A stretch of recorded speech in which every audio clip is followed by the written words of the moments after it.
Ce jardin aromatique, ce four à pain flambant neuf, ces bancs auprès d'un lavoir sont les traces du passage dans le Périgord vert de 8 étudiants en design des mondes ruraux. Une exposition présente le fruit de leurs travaux comme cette balancelle au rez-de-chaussée de la mairie de Nontron. Mais qu'est-ce que le design des mondes ruraux?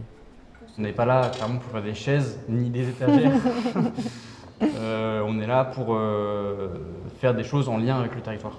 On a des architectes, moi je suis paysagiste enfin, il y a des artistes aussi.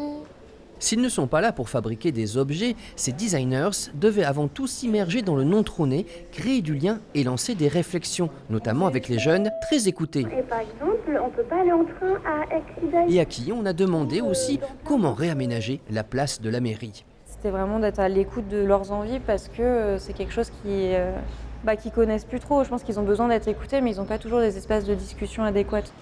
Ces travaux ne sont pas que théoriques, les designers se sont fait aussi chefs de chantier, comme ici dans le tout nouveau pôle ado de la commune. On a travaillé sur une fresque qui reprend des points de vue du paysage de Nontron et qui du coup caractérise l'endroit où ils sont. Et du coup, nous, ça nous permet aussi de parler d'éléments du paysage.